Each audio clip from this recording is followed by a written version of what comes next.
Hoy empiezo a leerte la séptima y última parte del proceso de convertirse en persona, que consta de 2 capítulos, el 20 y el 21. Séptima parte, título: Las ciencias de la conducta y la persona.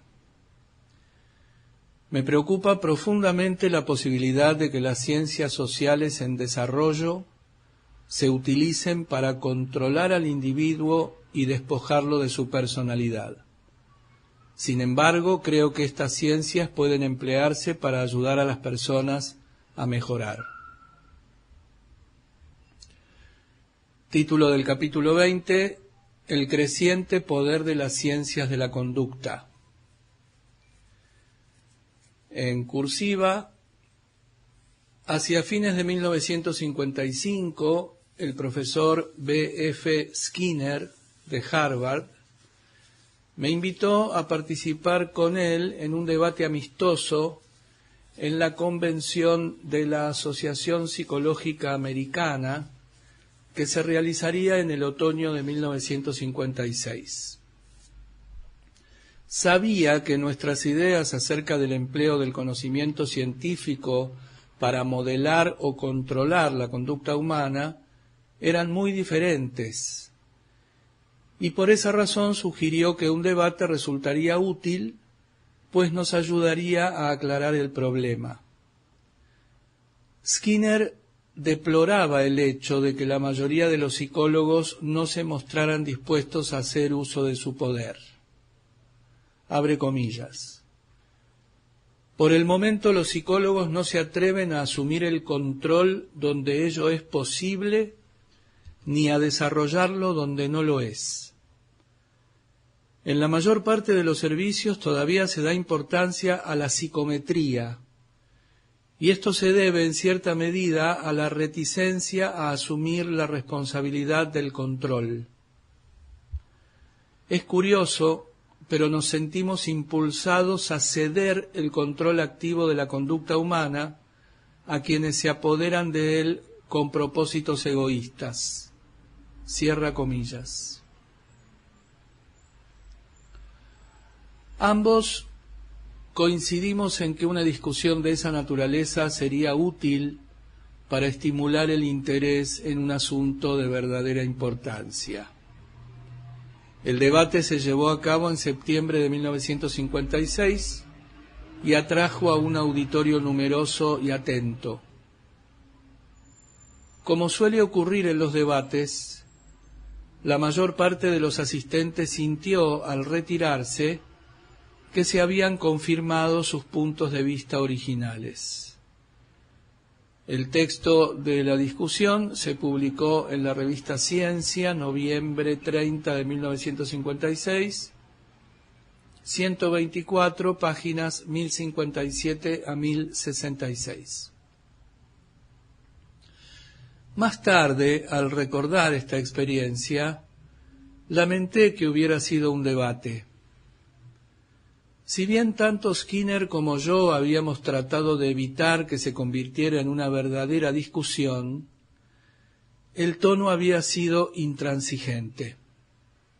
Sentí que se trataba de una cuestión demasiado importante para plantearla como una discusión entre 2 personas o bien como una elección entre blanco y negro. Por eso, durante el año siguiente, me dediqué a redactar más extensamente y con un tono que creo menos beligerante mi propia percepción de los elementos de este problema, que un día constituirá una decisión trascendental para la sociedad. El tema se dividió en 2 partes que constituyen los 2 capítulos siguientes. En el momento de escribir estos trabajos no tenía intenciones de usarlos según un plan preconcebido. No obstante, me he basado en ellos al dictar un curso sobre tendencias contemporáneas en la Universidad de Wisconsin, y este año las empleé como base de un seminario de profesores y estudiantes en el Instituto de Tecnología de California. Sigue en letra regular. Las ciencias que se ocupan de la conducta son aún muy jóvenes. En general se considera que este conjunto de disciplinas científicas incluye la psicología, la psiquiatría, la sociología, la psicología social, la antropología y la biología. Aunque en ocasiones se agregan las demás ciencias sociales, como por ejemplo la economía y la política, y se tienen en cuenta la matemática y la estadística como disciplinas instrumentales. Si bien todas ellas tratan de comprender la conducta humana y animal, y aunque la investigación en estos campos progresa a pasos agigantados, todavía se trata de un terreno donde la confusión predomina sobre los conocimientos sólidos.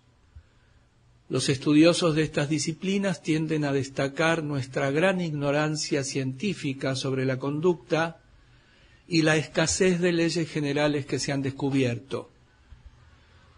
Comparan el estado actual de estas ciencias con el de la física, y al comprobar la relativa precisión de sus mediciones y predicciones y la elegancia y simplicidad de la legalidad científica descubierta en este último terreno, reconocen la novedad, la juventud e inmadurez de las ciencias conductuales. Sin negar la validez de este juicio, creo que a veces es tal la insistencia con que se destaca la superioridad de la física en el sentido mencionado, que el público en general no logra vislumbrar la otra cara de la moneda. A pesar de estar aún en su juventud, las ciencias de la conducta han logrado grandes progresos y se aproximan cada vez más al modelo científico que podríamos denominar sí, puntos suspensivos, entonces, puntos suspensivos.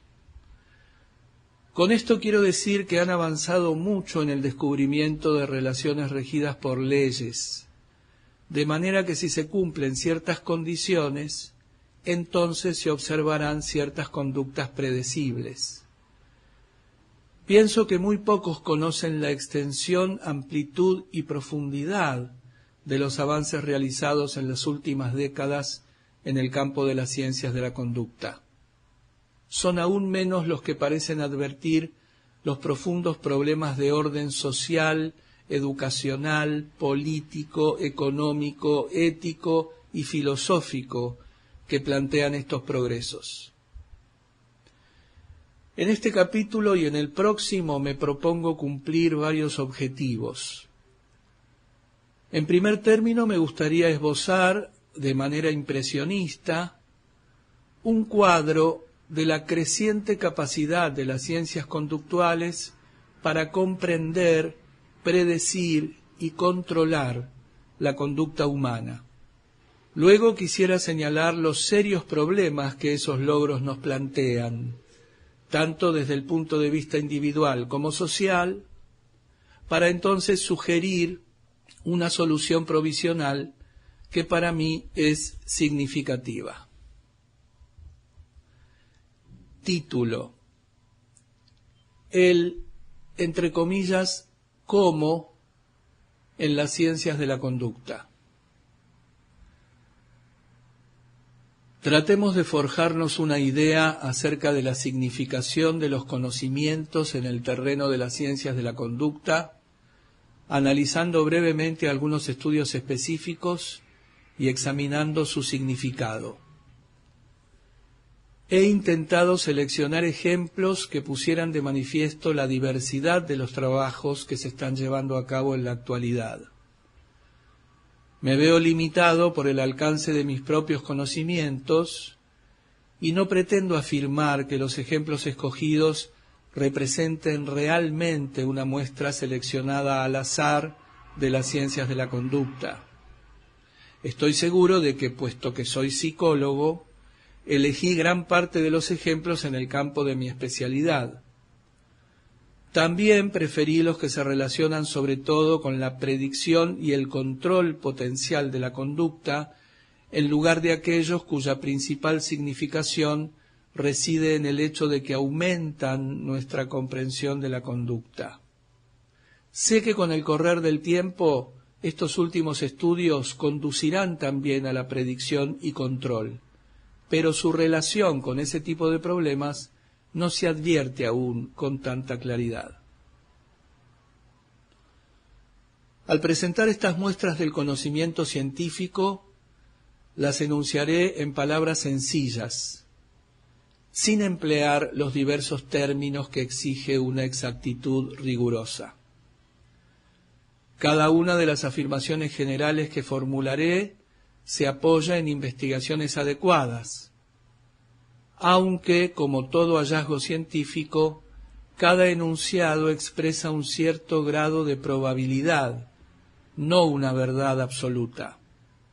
Más aún, todas las conclusiones actuales pueden sufrir modificaciones, correcciones o ser refutadas mediante estudios más exactos o más imaginativos que surjan en el futuro. Subtítulo: La predicción de la conducta.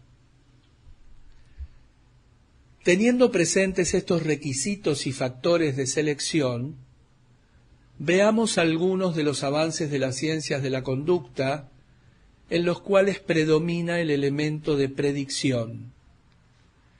El patrón en que se basan cada uno de estos adelantos puede generalizarse de la siguiente manera. Abre comillas. Si un individuo posee las características mensurables A, B y C, entonces podemos predecir que existe una elevada probabilidad de que manifieste las conductas X, Y y Z. Cierra comillas. De esta manera sabemos cómo predecir con considerable exactitud qué individuos alcanzarán el éxito como estudiantes universitarios, ejecutivos industriales, corredores de seguros, etc. No intentaré documentar esta afirmación, pues ello ocuparía demasiado espacio, ya que deberíamos referirnos a problemas tales como el examen de aptitudes, los tests vocacionales y la selección de personal. A pesar de que los especialistas en estos campos conocen bien el grado de inexactitud de sus predicciones, el hecho es que una gran cantidad de industrias, universidades y otras organizaciones aceptan con fines prácticos el trabajo de las ciencias de la conducta. Hemos llegado a admitir que el científico de la conducta es capaz de seleccionar, con un cierto margen de error, a aquellos individuos que entre un grupo de desconocidos serán mecanógrafos, maestros, empleados o físicos eficientes. Este campo crece continuamente. Se están realizando esfuerzos para determinar, por ejemplo, las características del químico creativo y aquello que lo diferencia del químico meramente exitoso. También, y a pesar de no haberse obtenido éxitos importantes, se ha intentado y se intenta en la actualidad determinar las características que distinguen al psiquiatra y psicólogo clínico potencialmente exitosos. La ciencia avanza con firmeza en su capacidad de pronunciarse acerca de si un individuo posee o no las características que se asocian con cierto tipo de actividad ocupacional. Sabemos cómo predecir el éxito en las escuelas militares superiores y en el desempeño durante el combate. Para mencionar solo un estudio en este terreno, nos referiremos al de Williams y Leavitt, quienes descubrieron que podían formular predicciones satisfactorias acerca del probable éxito de un infante de marina en la escuela de oficiales y en la lucha mediante las evaluaciones emitidas por sus compañeros. También comprobaron que en este caso los soldados allegados al sujeto en cuestión eran mejores instrumentos psicológicos que los tests objetivos que ellos podían usar. Esto ilustra no sólo el empleo de ciertas medidas para predecir la conducta, sino también la disposición a emplear esos instrumentos, convencionales o no, una vez que demuestran su poder predictivo. Podemos predecir en qué medida un futuro ejecutivo comercial será radical o conservador. En uno de sus libros, White menciona este caso como un ejemplo de la gran cantidad de tests que se usan regularmente en las corporaciones industriales. Veamos un caso. Entre un grupo de jóvenes ejecutivos que aspiran a un ascenso, la gerencia general puede seleccionar a los que demuestren, con cierto margen de error, el grado de conservadorismo o radicalismo que el progreso de la empresa requiere. Su elección puede basarse en el conocimiento de la medida en que cada postulante abriga una hostilidad oculta hacia la sociedad, una homosexualidad latente o tendencias psicóticas. Los tests capaces de proporcionar tales evaluaciones o los que intentan hacerlo se usan habitualmente en muchas empresas, tanto para seleccionar los miembros del nuevo personal superior como para evaluar a quienes ya ocupan puestos clave con el objeto de elegir a los que recibirán mayores responsabilidades. Sabemos cómo predecir cuáles miembros de una organización serán delincuentes o crearán problemas. Un joven psicólogo, cuyas realizaciones son muy prometedoras, ha ideado un breve y simple test de lápiz y papel que permite predecir con bastante exactitud cuáles empleados de un comercio de ramos generales serán deshonestos, indignos de confianza o crearán problemas. Según el psicólogo mencionado, mediante este test es posible identificar con bastante precisión a los perturbadores potenciales de cualquier grupo organizado. Esta posibilidad de identificar a los individuos que suscitarán problemas, en la medida en que se refiere a cuestiones específicas, solo es una extensión de nuestros conocimientos sobre la predicción en otros terrenos. Desde el punto de vista científico, predecir cuáles serán los individuos que ocasionarán dificultades es lo mismo que predecir quiénes serán buenos tipógrafos. Sabemos que un empleado competente, usando una combinación de puntajes de tests y tablas actuariales, puede dar una imagen predictiva más adecuada de la personalidad y conducta de un determinado individuo que un clínico experimentado. Paul Mill ha demostrado que la cantidad de tests de personalidad que se han desarrollado y la información acumulada mediante el uso de tales instrumentos son tan abundantes que no se requieren habilidades intuitivas especiales, conocimientos amplios, experiencia ni entrenamiento para hacer una descripción precisa de la personalidad de un individuo. Este autor señala que en muchos lugares, tales como clínicas de higiene mental, hospitales de veteranos, hospitales psiquiátricos, etc., significa pérdida de tiempo emplear profesionales altamente capacitados para hacer diagnósticos de personalidad mediante la aplicación de tests, entrevistas con los pacientes y otros procedimientos afines. Mill ha comprobado que un empleado puede realizar esta tarea de manera más satisfactoria con solo establecer un contacto mínimo e impersonal con el paciente.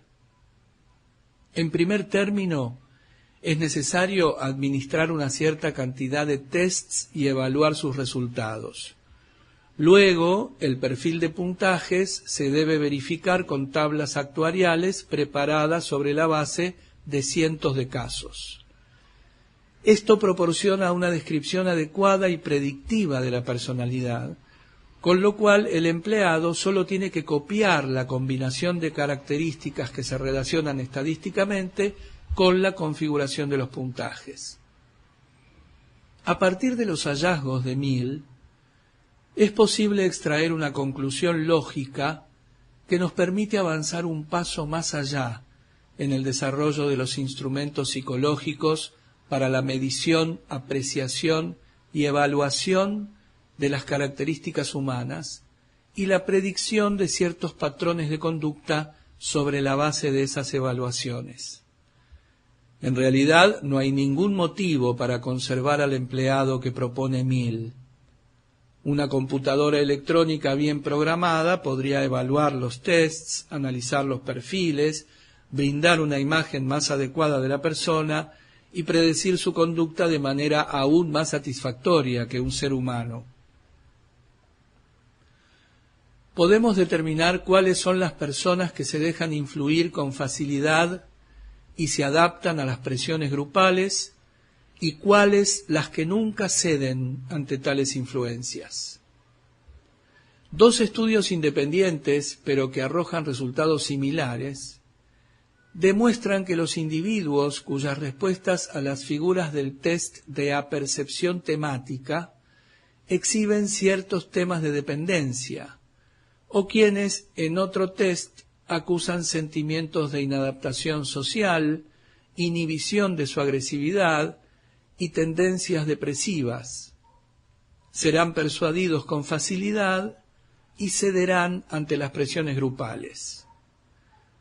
Estos pequeños estudios no son definitivos, pero tenemos motivos para suponer que su hipótesis básica es correcta y que este u otros parámetros más adecuados lograrán predecir con exactitud cuáles miembros de un grupo son fácilmente influibles y cuáles no sucumbirán aún bajo intensas presiones grupales.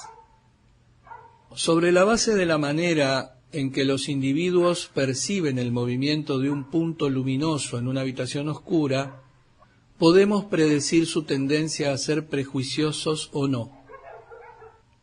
Se ha estudiado mucho el etnocentrismo, es decir, la tendencia a mantener una distinción rígida entre el grupo o los grupos propios y los externos, lo cual supone una hostilidad hacia estos últimos y una actitud sumisa y de aceptación incondicional hacia los primeros. Una de las teorías sostiene que la persona más etnocéntrica es incapaz de tolerar la ambigüedad o incertidumbre de una situación. Basándose en esta teoría, Bloch y Bloch pidieron a un grupo de sujetos que describieran el movimiento que percibían en un tenue punto luminoso durante su permanencia en un cuarto totalmente oscuro. En realidad no había movimiento alguno, pero casi todos los individuos creyeron advertirlo. También administraron a los mismos sujetos un test de etnocentrismo. Tal como se había predicho, se observó que aquellos que en pruebas sucesivas establecieron una norma regular para el grado de movimiento que percibían, tendían a ser más etnocéntricos que los sujetos cuya percepción del movimiento variaba en las diferentes pruebas. El mismo estudio se repitió en Australia con una ligera variante y los hallazgos se confirmaron y ampliaron. Se observó que los individuos más etnocéntricos tenían menos capacidad de tolerar la ambigüedad y observaban menos movimiento que los sujetos libres de prejuicios. También se mostraron más pendientes de los demás al hacer sus estimaciones, y cuando se hallaban en compañía de otra persona, tendían a adaptarse al juicio emitido por ésta. Por consiguiente, no es exagerado decir que de acuerdo con la manera en que un individuo percibe el movimiento de una luz débil en un recinto oscuro, podemos extraer importantes conclusiones acerca de su grado de rigidez, prejuicios y etnocentrismo. Los ejemplos mencionados que demuestran la capacidad de estas ciencias para predecir la conducta y seleccionar individuos que se comportarán de una manera determinada, representan una muestra de las nuevas aplicaciones de un campo de la ciencia que se encuentra en vías de desarrollo. Pero lo que estos ejemplos insinúan también puede provocar un escalofrío de aprensión. En cuanto se piensa un instante, resulta evidente que los avances que he descrito son sólo el comienzo, y que si un individuo o un grupo tuviera en sus manos instrumentos aún más desarrollados y contara con el poder de usarlos, las implicaciones sociales y filosóficas serían realmente temibles. Así se comprende por qué un científico como von Bertalanffy afirma, abre comillas, además de la amenaza de la tecnología física, los peligros de la tecnología psicológica a menudo son ignorados. Cierra comillas. Subtítulo: Condiciones que determinan conductas grupales específicas. Pero antes de ocuparnos de este problema social, observemos otro aspecto de las ciencias de la conducta y veamos otra serie de estudios ilustrativos. Esta vez nos dedicaremos a las investigaciones que demuestran la posibilidad de lograr el control de grupos. En este sentido, nos interesan las investigaciones cuyos hallazgos se ajustan al siguiente patrón, abre comillas. Si en un grupo existen o se establecen las condiciones A, B y C, entonces existe una elevada probabilidad de que se manifiesten las conductas X, Y y Z, cierra comillas. En un grupo de trabajo, ya sea en el ámbito de la industria o de la educación, sabemos cómo crear condiciones que determinen un aumento de la productividad y la originalidad y un mejor estado de ánimo más satisfactorio. Los estudios de Koch y French de Nagel y de Katz, Jacobi y Morse demuestran en general que cuando los operarios industriales participan en la planificación y las decisiones, cuando los supervisores son sensibles a las actitudes del obrero y cuando la supervisión no es suspicaz ni autoritaria, aumenta la producción y se eleva la moral de los trabajadores. Recíprocamente, sabemos cómo crear las condiciones que originan una disminución de la producción y generan un peor estado de ánimo, ya que las condiciones inversas producen el efecto opuesto. En cualquier grupo sabemos cómo establecer condiciones de liderazgo tales que determinen un mayor desarrollo de la personalidad de los miembros, así como también una productividad y originalidad y un mejor espíritu de grupo. En grupos tan dispares como breves seminarios universitarios y en una planta industrial dedicada a la fabricación de matrices, Gordon y Richard demostraron que cuando el líder o los líderes presentan actitudes que pueden considerarse terapéuticas, se obtienen resultados satisfactorios. En otras palabras, si el líder acepta los sentimientos de los miembros del grupo y los propios, si comprende a los demás de una manera sensible y empática, si permite y estimula la discusión libre y delega responsabilidades en el grupo, entonces hallaremos muestras de desarrollo de la personalidad en sus integrantes y el grupo funcionará de manera más eficiente, con mayor creatividad y mejor espíritu. Sabemos cómo establecer condiciones que aumenten la rigidez psicológica de los miembros de un grupo. En un cuidadoso estudio, Beller comparó dos grupos de estudiantes en relación con sus capacidades, en especial la de razonamiento abstracto. Luego se analizó la personalidad de cada uno de los estudiantes de un grupo mediante la administración del test de Rorschach y se les hizo conocer los resultados, después de lo cual se volvieron a evaluar las capacidades de ambos grupos. El grupo que había conocido la evaluación de sus respectivas personalidades acusó una menor flexibilidad y una notable disminución en su capacidad de desarrollar un razonamiento abstracto. En relación con el grupo de control, sus miembros se volvieron más rígidos, más ansiosos y desorganizados en su pensamiento. Es interesante señalar que esta evaluación, que el grupo experimentó como algo amenazador, se parece a muchas evaluaciones que se hacen en nuestras escuelas y universidades al amparo de la palabra educación.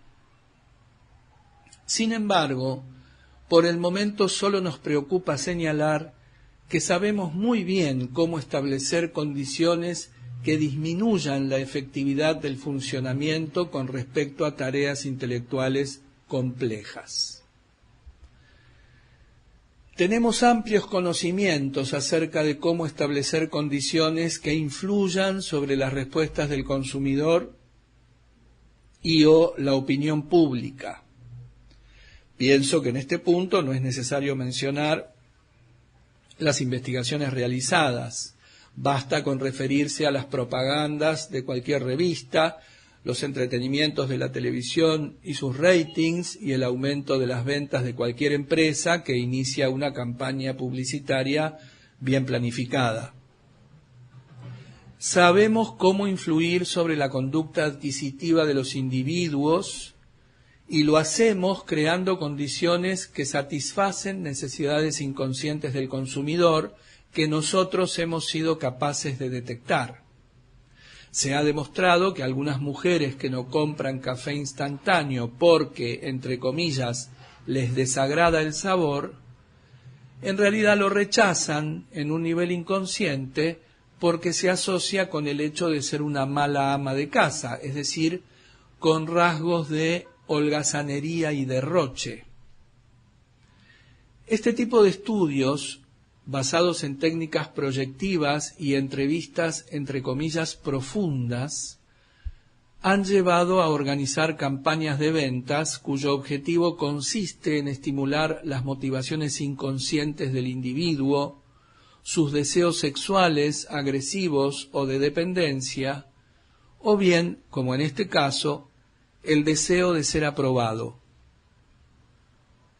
Estos estudios citados a título de ejemplo ponen de manifiesto nuestra capacidad potencial para influir sobre la conducta de los grupos o controlarla.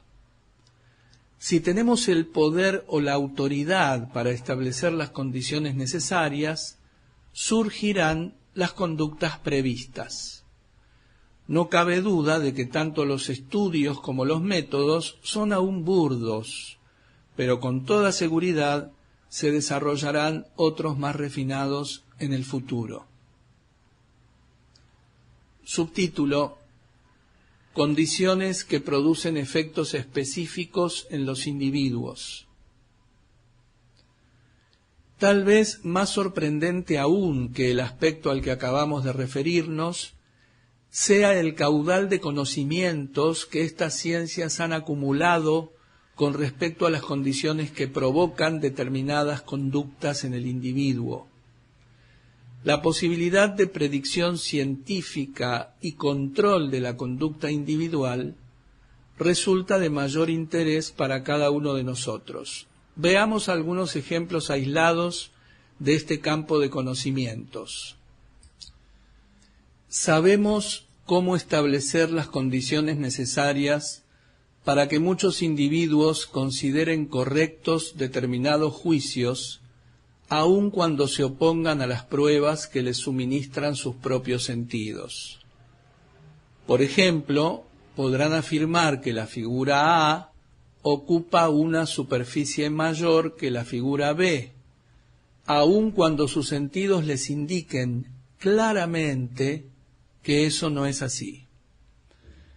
Los experimentos de Asch, luego mejorados por Crutchfield, demuestran que cuando una persona se convence de que los demás integrantes del grupo coinciden en que la figura A es más grande que B, entonces su juicio tenderá a adecuarse al consenso general, aunque en muchos casos el individuo esté plenamente convencido de que en realidad su propia observación es acertada. No sólo podemos predecir que un cierto porcentaje de individuos actuarán de esta manera y estarán dispuestos a contradecir el testimonio de sus propios sentidos, sino que Crutchfield también ha determinado los atributos de la personalidad de los sujetos que manifiestan este tipo de conducta. En consecuencia, mediante procedimientos de selección, sería posible formar un grupo cuyos integrantes cederían casi siempre a las presiones que los impulsen al conformismo. Sabemos cómo modificar las opiniones de un individuo en una dirección preestablecida sin que éste advierta los estímulos que determinan el cambio. Smith, Spence y Klein proyectaron sobre una pantalla, durante un lapso muy breve, un rostro masculino estático e inexpresivo y solicitaron a los sujetos espectadores que observaran cómo cambiaba su expresión. A continuación proyectaron de manera intermitente la palabra, entre comillas, enojado, en exposiciones tan breves que los sujetos no podían advertir conscientemente el estímulo. Sin embargo, tendieron a percibir un cierto enojo en el rostro que aparecía en la pantalla. Cuando se siguió el mismo procedimiento con la palabra, entre comillas, feliz, los sujetos manifestaron que la expresión era de felicidad. Sufrieron claramente la influencia de estímulos subliminales que no advirtieron ni podían advertir. Sabemos cómo influir sobre los estados de ánimo, actitudes y conductas psicológicas mediante el empleo de drogas. Para ilustrar esto, nos referiremos al área limítrofe entre la química y la psicología.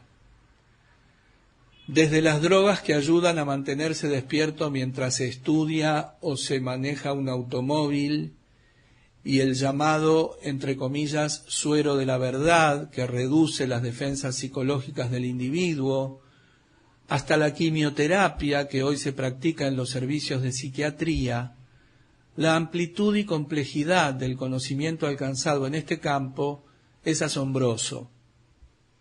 Cada vez son más las investigaciones para descubrir drogas específicas, para dar energía al individuo deprimido, calmar al excitado, etc.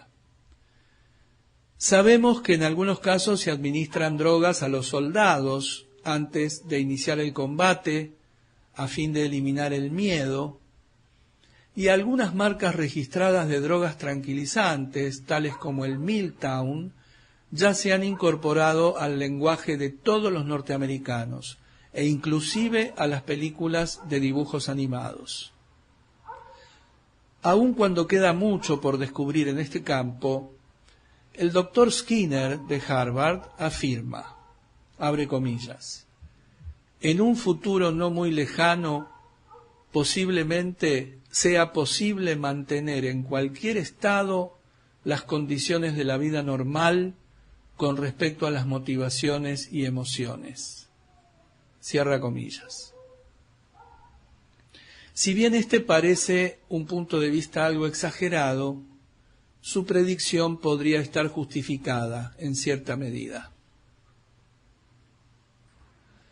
Sabemos cómo crear condiciones psicológicas que durante la vigilia produzcan alucinaciones vívidas y otras reacciones anormales en el individuo normal.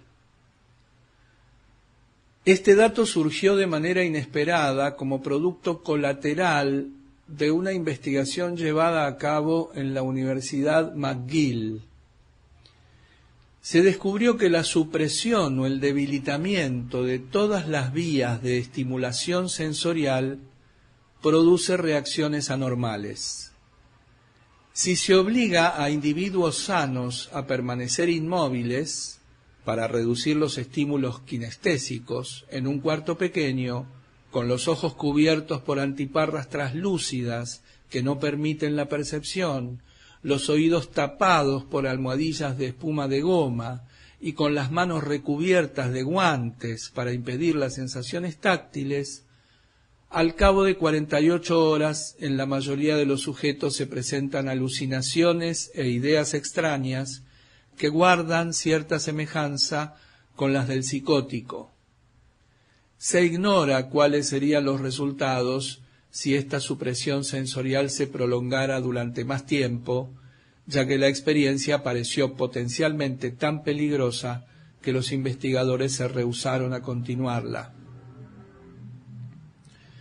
Sabemos cómo llegar a algunas zonas conflictivas de la experiencia de un individuo empleando sus propias palabras. Cameron y sus colaboradores seleccionaron breves afirmaciones emitidas por un paciente durante entrevistas terapéuticas grabadas que parecían relacionarse significativamente con la dinámica subyacente del caso. La pequeña oración se graba en una cinta magnetofónica sin fin. Cuando el paciente oye sus propias palabras repetidas una y otra vez, el efecto es muy intenso. Cuando ya las ha oído 20 o 30 veces, ruega que se interrumpa la grabación. Al parecer, la repetición atraviesa las defensas del individuo y deja al descubierto toda la esfera psíquica relacionada con esa afirmación. Por ejemplo, una mujer que se siente muy inadaptada y tiene dificultades matrimoniales, al referirse a su madre durante una entrevista, dice entre otras cosas, abre comillas, eso es lo que no puedo entender, que alguien pegue a un niño pequeño, cierra comillas. Esta oración se grabó y se le hizo oír repetidas veces. Esto le permitió el acceso a todos sus sentimientos hacia su madre, con la cual comprendió que, abre comillas, el no poder confiar en que mi madre no me haría daño, me hizo desconfiar de todo el mundo, cierra comillas. Este es un ejemplo muy sencillo de la potencia del método, que no solo puede ser útil, sino también profundamente desorganizador, si penetra las defensas con demasiada profundidad o rapidez. Conocemos las actitudes que un asesor o un terapeuta deben mantener para lograr ciertos cambios constructivos en la personalidad y conducta del cliente. Los estudios que se han realizado en años recientes en el terreno de la psicoterapia justifican esta afirmación. Los hallazgos de estos estudios pueden sintetizarse de la siguiente manera. Si el terapeuta crea una relación en la que A. Es auténtico e internamente consecuente consigo mismo. B. Acepta al cliente y lo aprecia como persona de valor. C. Comprende de manera empática el mundo privado de sentimientos y actitudes del cliente. Entonces se producirán en éste ciertos cambios. Algunos de estos cambios consisten en que el cliente A. Se vuelve más realista en su autopercepción. B. Se tiene más confianza y toma sus propias decisiones. C. Se valora a sí mismo más positivamente. D. Tiende menos a reprimir elementos de su experiencia. E. Exhibe una conducta más madura, socializada y adaptada. F. Le ocasiona menos perturbaciones el estrés y se recupera de él con mayor rapidez. Y por último, G. Se aproxima más a una persona sana, integrada y de funcionamiento pleno en lo que respecta a la estructura de su personalidad. Estos cambios no se observan en un grupo de control y parecen asociarse definidamente con el hecho de que el cliente se encuentra en una relación terapéutica. Sabemos cómo desintegrar la estructura de la personalidad de un individuo, eliminando la confianza que siente en sí mismo, destruyendo su concepto de sí y haciendo que dependa de otra persona.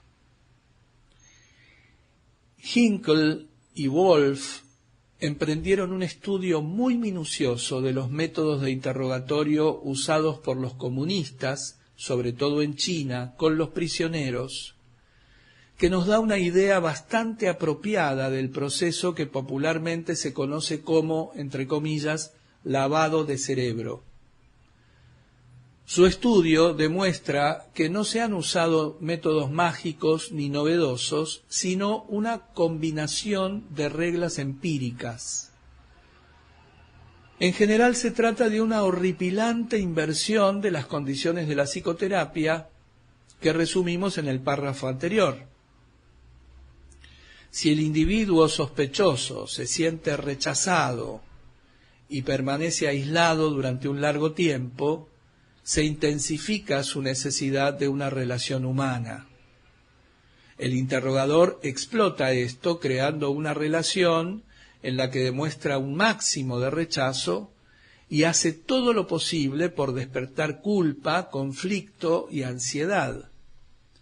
Solo manifiesta aceptación hacia el prisionero cuando éste, entre comillas, coopera y se muestra dispuesto a ver los acontecimientos desde el punto de vista del que lo interroga.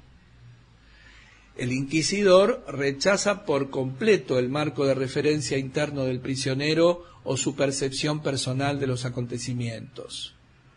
Poco a poco, su necesidad de sentirse aceptado lleva al preso a admitir verdades a medias como verdades completas, hasta que finalmente abandona su propio enfoque de sí mismo y de su conducta y acepta el punto de vista de la persona a cargo de su interrogatorio.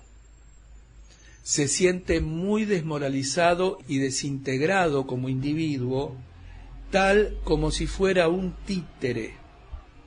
Llegado a este punto, quiere, entre comillas, confesar que es un enemigo del Estado y que ha cometido todo tipo de actos de traición que en realidad nunca llevó a cabo o que tuvieron para él un significado muy diferente.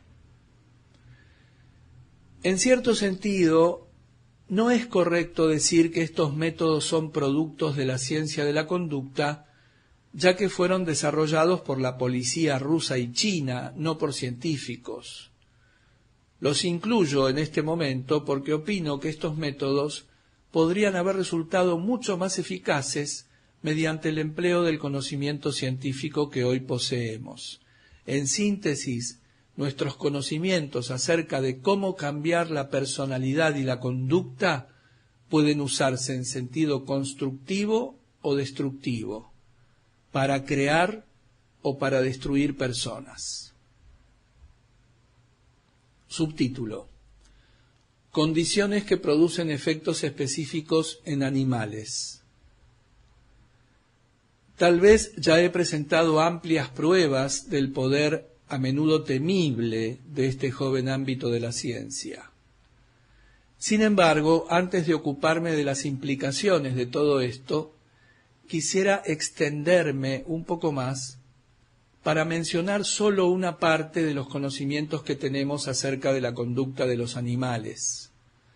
Mi relación con este campo es más limitada, pero quisiera citar 3 estudios cuyos hallazgos resultan particularmente sugestivos. Sabemos cómo establecer las condiciones necesarias para que un patito desarrolle un afecto duradero hacia un zapato viejo, por ejemplo. Hess ha llevado a cabo estudios sobre el fenómeno del imprinting, investigado por primera vez en Europa. Ha demostrado que en los patitos silvestres, por ejemplo, hay unas pocas horas cruciales, desde la 13ª hasta la 17ª, a partir de su salida del huevo, en que la cría se apega a cualquier objeto que se le presente. El apego será tanto mayor cuanto más intensos sean sus esfuerzos por seguir al objeto. En los casos habituales esto resulta en un apego a la madre, pero con igual facilidad la cría puede establecer un vínculo indeleble con cualquier objeto, un señuelo de pato silvestre, un ser humano o, como ya he dicho, un zapato viejo. ¿Existen tendencias semejantes en los bebés humanos? No podemos evitar las conjeturas. Sabemos cómo eliminar en una rata un intenso miedo hacia algún objeto o hecho concreto mediante el electroshock. Hunt y Brady adiestraron a un conjunto de ratas sedientas para obtener agua presionando una palanca. Los animales hacían esto con libertad y gran frecuencia. Una vez que el hábito se hubo establecido, se les inspiró un miedo condicionado mediante un chasquido que se oía un momento antes de administrar una descarga eléctrica apenas dolorosa.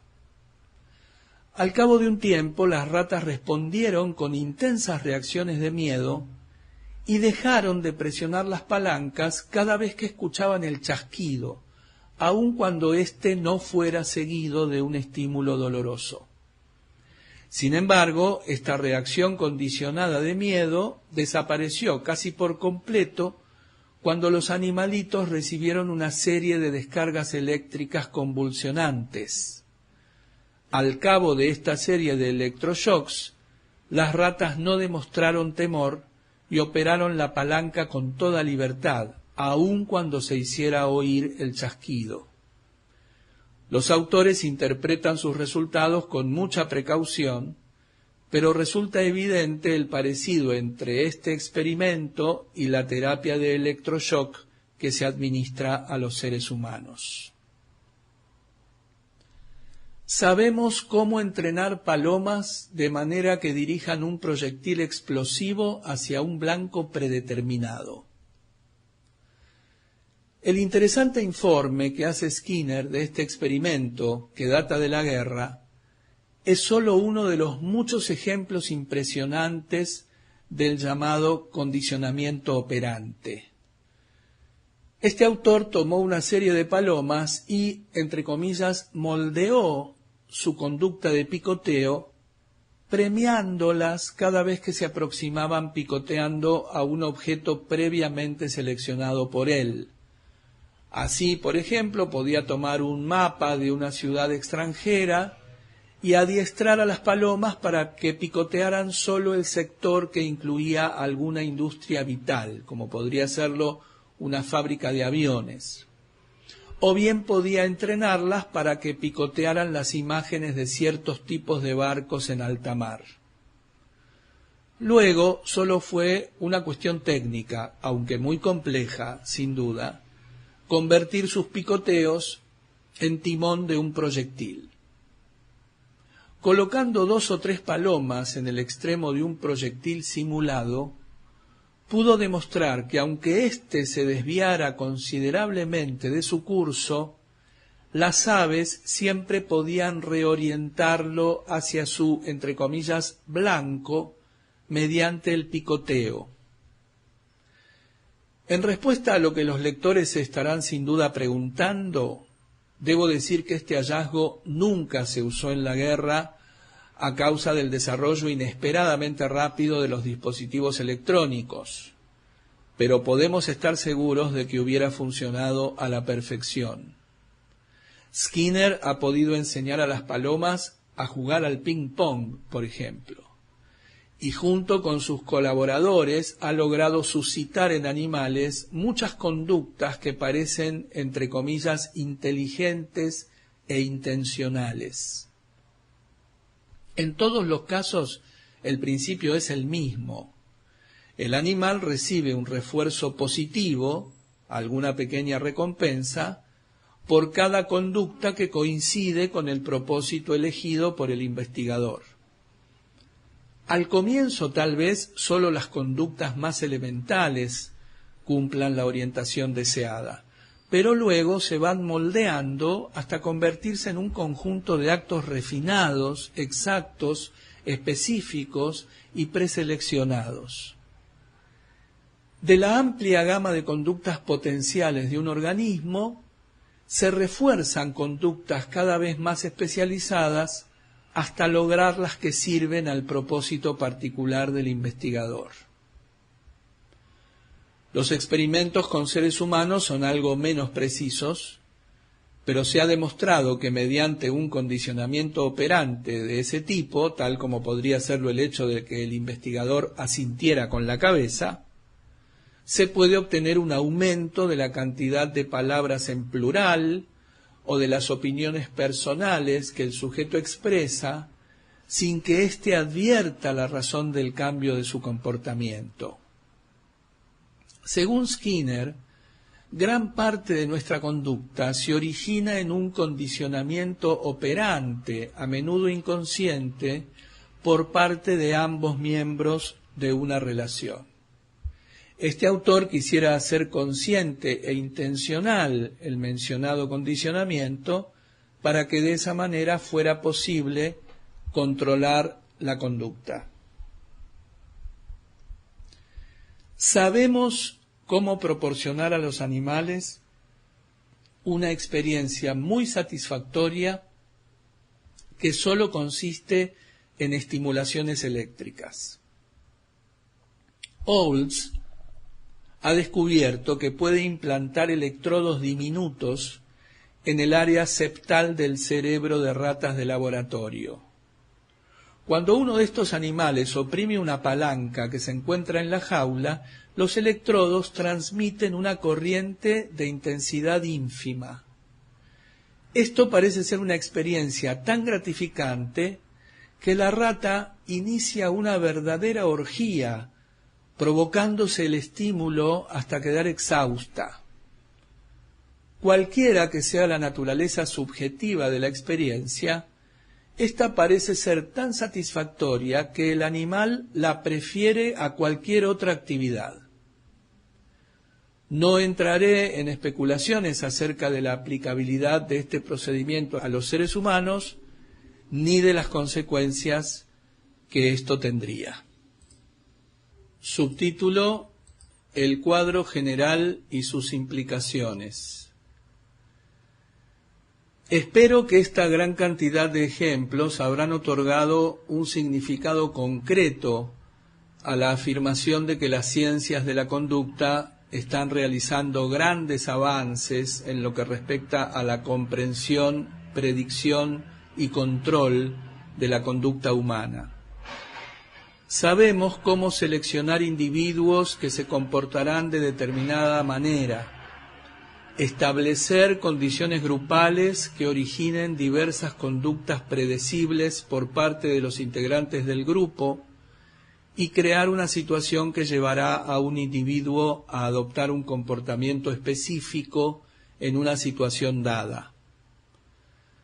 Con respecto a los animales, nuestra capacidad de comprensión, predicción y control va aún más lejos y tal vez prefigura futuros pasos en el desarrollo de las ciencias de la conducta.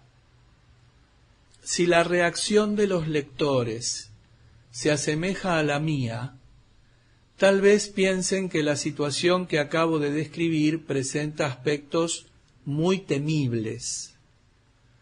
A pesar de la inmadurez y la ignorancia de esta joven ciencia, el estado actual de sus conocimientos ya plantea posibilidades que representan un verdadero peligro. Supongamos que un individuo o un grupo poseyeran este tipo de conocimientos y el poder necesario para usarlo con un propósito determinado. En ese caso, se podrían seleccionar individuos capaces de ejercer el liderazgo y otros cuya función consistiría en seguir a los primeros. Sería posible ayudar a las personas a desarrollarse y mejorar, pero también se podría debilitar y desintegrar su personalidad. Los individuos capaces de suscitar problemas podrían descubrirse antes de que comenzaran a actuar. El estado de ánimo de las personas podría modificarse a voluntad. Se podría influir sobre la conducta apelando a motivaciones inconscientes. En fin, llegaríamos a una verdadera pesadilla en la que los seres humanos serían manejados como objetos. Por cierto, esto es una fantasía descabellada, pero no imposible. Tal vez esa sea la razón que impulsó a Robert Oppenheimer, uno de nuestros científicos más talentosos, a formular una advertencia a partir de su propio dominio, la física. Afirma que hay semejanzas entre la física y la psicología y que uno de estos puntos comunes reside en, abre comillas, la medida en que nuestro progreso crea profundos problemas de decisión en el ámbito público.